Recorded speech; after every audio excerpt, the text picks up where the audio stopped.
Shalom Bapak Ibu Saudara terkasih dalam Tuhan. Puji Tuhan, saat ini kita boleh kembali bersama-sama, diberikan kesempatan oleh Tuhan untuk kita bersekutu di dalam konten indah bersamamu dari YouTube channel saya, yaitu Jeffrey S. Chandra Channel. Sekalipun dalam waktu yang sangat singkat, saya percaya Tuhan mampu untuk berbicara secara khusus kepada setiap kita masing-masing, pribadi lepas pribadi, dimanapun kita berada saat ini. Pergumulan apapun yang sedang kita hadapi, hanya dengan satu kata Tuhan, itu sanggup untuk menjawab setiap pergumulan kita. Nah, Bapak Ibu Saudara, tema yang saya angkat kali ini yaitu tidak sesuai dengan keinginan kita. Apakah selama ini Bapak Ibu Saudara, apa yang terjadi, apa yang kita alami dalam hidup ini, semuanya itu tidak sesuai dengan apa yang kita harapkan. Semuanya tidak sesuai dengan apa yang kita doakan. Bapak Ibu Saudara, percayalah, kalaupun itu tidak sesuai dengan keinginan kita, pasti itu adalah sesuai dengan keinginan Tuhan. Kenapa? Sebab Tuhan selalu memberi yang terbaik menurut pemikiran dan kehendak Tuhan. Jadi apa yang terbaik menurut kita belum tentu terbaik menurut Tuhan. Itu sebabnya apapun yang Tuhan izinkan terjadi dalam hidup kita, bagaimanapun situasi yang Tuhan izinkan terjadi dalam hidup kita saat ini, percayalah itu merupakan bagian dari rencana Tuhan atas hidup kita. Nah, Bapak Ibu Saudara, sebelum saya berbicara lebih lanjut mengenai tidak sesuai dengan keinginan kita ini, mari kita satukan hati, kita mau berdoa bersama. Bapa yang paling mengerti kami lebih dari siapapun, saat ini kami datang di hadapan-Mu Tuhan.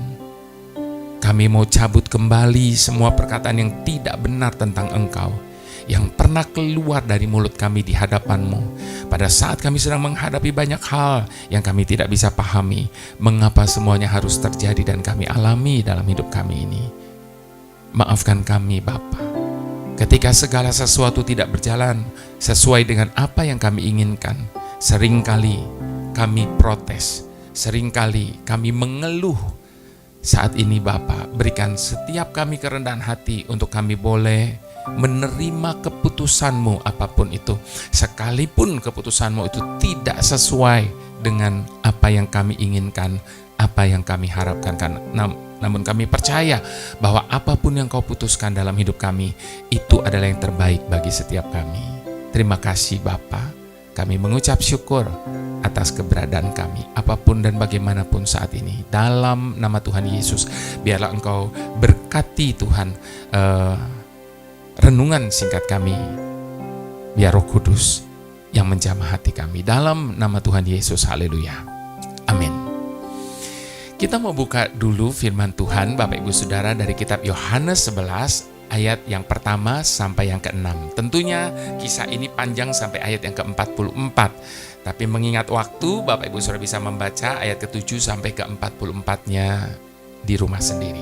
Nah, Bapak Ibu Saudara, Yohanes 11 ayat yang ke-1 sampai yang ke-6, Bapak Ibu Saudara. Judul dari perikop ini, Lazarus dibangkitkan. Ada seorang yang sedang sakit namanya Lazarus. Ia tinggal di Betania, kampung Maria dan adiknya Marta. Maria adalah perempuan yang pernah meminyaki kaki Tuhan dengan minyak mur dan menyekanya dengan rambutnya. Tentunya kita ingat akan kisah ini yang luar biasa. Dan Lazarus yang sakit itu adalah saudaranya. Kedua perempuan itu mengabarkan kabar kepada Yesus, Tuhan, dia yang Engkau kasihi sakit.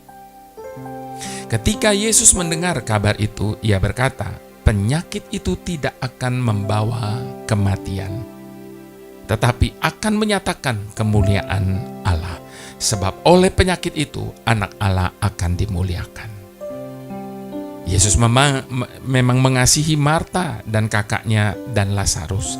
Namun setelah didengarnya bahwa Lazarus sakit, ia sengaja tinggal 2 hari lagi di tempat di mana ia berada. Bapak Ibu Saudara, Selanjutnya ayat ke-7 sampai ke-44 Bapak Ibu sudah bisa baca sendiri. Saya mau mengulang kembali ayat yang ke-6-nya karena ini adalah poin yang akan kita bahas. Namun setelah didengarnya bahwa Lazarus sakit, ia sengaja, garis bawahi kata sengaja, tinggal 2 hari lagi di tempat di mana ia berada. Apa yang selama ini terjadi dan kita alami dalam hidup ini, Bapak Ibu Saudara? Apakah saat ini kita sedang meragukan kasih dan kuasa Tuhan? Karena banyak hal yang terjadi dalam hidup kita yang tidak sesuai dengan apa yang kita inginkan. Kita merasa ia tidak menjawab doa kita. Atau kalaupun ia menjawabnya, namun seakan ia menjawab dengan jawaban yang tidak sesuai dengan keinginan kita, bukan? Mungkin saat ini Bapak Ibu Saudara, ia akan sengaja membiarkan kita untuk masuk dalam keheningannya. Seperti yang dialami oleh Marta dan Maria. Sehingga kita hidup dalam ketidakpastian dan bertanya-tanya, kenapa kita tidak mampu untuk memahami jalan pikirannya? Satu hal yang harus kita ingat Bapak Ibu Saudara, bahwa Tuhan Yesus sangat tahu apa yang harus dilakukannya. Satu hal yang harus selalu kita ingat, Ia adalah Tuhan yang berdaulat penuh atas hidup kita. Oleh karena itu, kita tidak perlu mendiktenya, mengaturnya, mengajarinya untuk melakukan apa yang kita inginkan, sekalipun itu dengan bungkus doa-doa kita. Apakah kita selalu ingin agar doa kita dijawabnya dengan segera? Ataukah kita bersedia menanti-nantikan hikmatnya dan tetap tinggal percaya sekalipun dalam keheningan, seakan Tuhan tidak menjawab doa-doa kita? Apakah kita selalu ingin untuk menempatkan Tuhan sebagai Tuhan yang berdaulat atas hidup kita dan bukan pesuruh kita? Bapak Ibu Saudara, sesungguhnya keheningan Tuhan menjadi tanda bahwa Ia sedang membawa kita ke dalam suatu pemahaman tentang dirinya yang lebih menakjubkan lagi. Jika saat ini Tuhan sedang membawa kita masuk dalam keheningan, yang harus kita lakukan adalah pujilah Dia karena kepeduliannya untuk kita bisa belajar lebih dan lebih lagi. Sebagaimana tertulis di dalam kitab Efesus 3 ayat ke-20, bagi Dialah yang dapat melakukan jauh lebih banyak daripada apa yang kita doakan atau pikirkan. Seperti yang ternyata dari kuasa yang bekerja di dalam kita. Itu sebabnya Bapak Ibu Saudara, selama kita beranggapan bahwa Tuhan akan selalu memberkati kita dengan cara menjawab setiap doa kita sesuai dengan kemauan kita, maka kita tidak akan pernah mengalami anugerah keheningannya, yaitu sebuah jawaban yang indah pada waktunya. Jadi sekarang, manakah yang kita pilih? Jawaban doa atau menikmati keheningan bersamanya? Mungkin kita hanya meminta sesuatu yang kecil. Misalnya sebuah kesembuhan. Padahal Ia sedang mempersiapkan sesuatu yang jauh lebih besar lagi, yaitu sebuah kebangkitan. Seperti apa yang terjadi dengan Lazarus. Nantikan waktu Tuhan. Biarkan Dia bekerja sesuai dengan cara dan waktunya.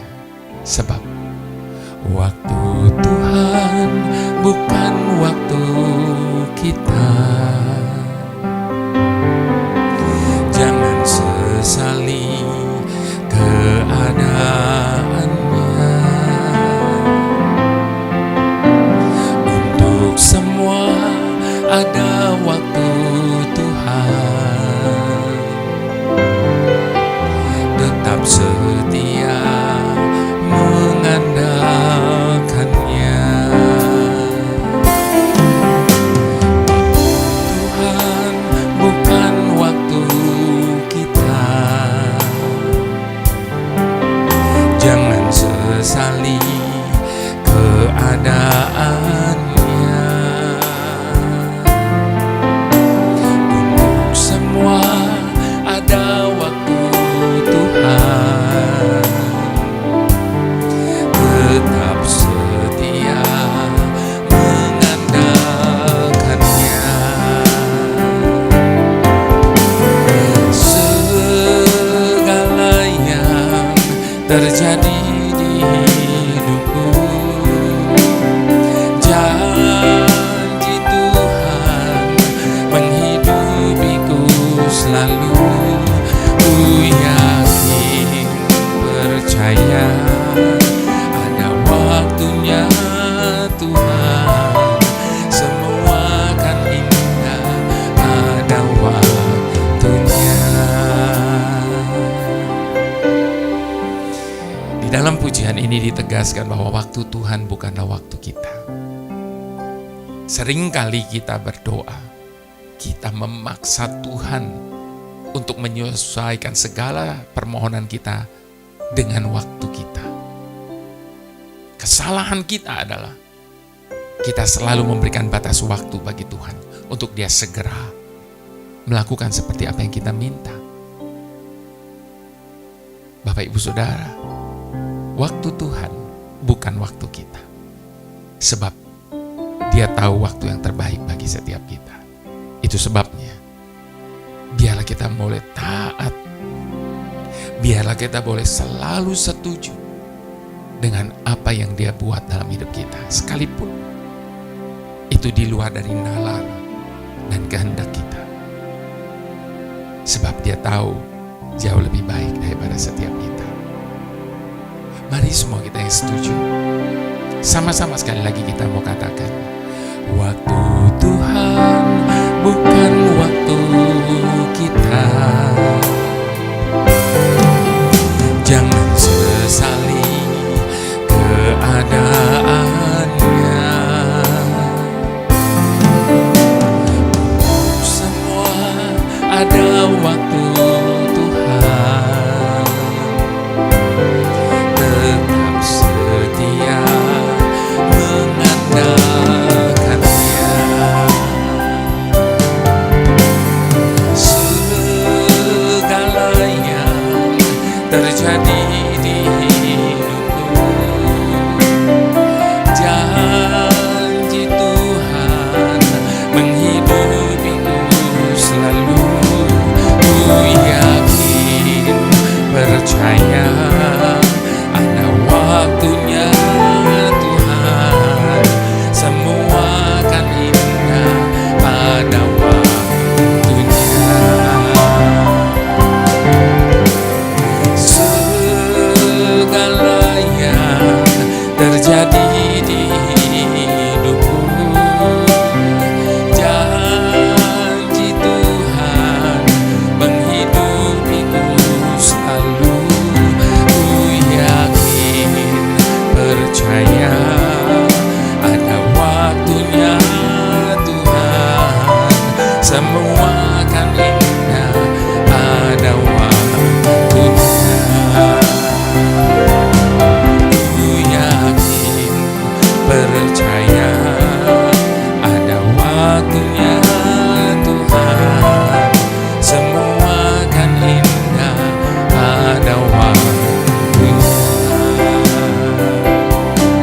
Ku yakin, percaya, ada waktunya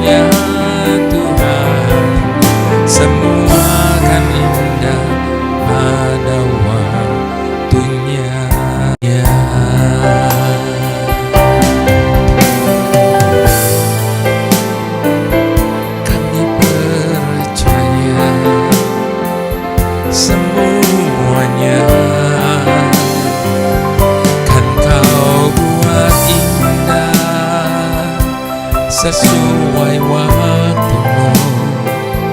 Ajar kami Tuhan menantikan waktu-Mu Tuhan. Kami percaya selamanya waktu-Mu yang terbaik.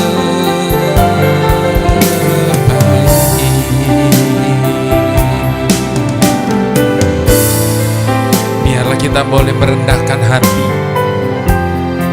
Biarlah kita boleh selalu setuju dengan Tuhan, sabar menantikan waktunya Tuhan. Sebab sesuatu yang baik pasti datang bagi orang yang mau bersabar. Sesuatu yang lebih baik pasti datang bagi orang yang selalu mau berharap kepada Tuhan. Dan sesuatu yang terbaik pasti datang bagi orang yang selalu mau mengandalkan Tuhan. Haleluya, haleluya. Tuhan yang selalu kami butuhkan. Ampuni kami Tuhan kalau seringkali kami merasa kami lebih tahu banyak hal dibandingkan dengan Engkau Tuhan. Sehingga seringkali kami mencoba untuk mengatur Engkau, mengajari Engkau tentang apa yang harus Engkau kerjakan dalam hidup kami. Bapa, ampuni kami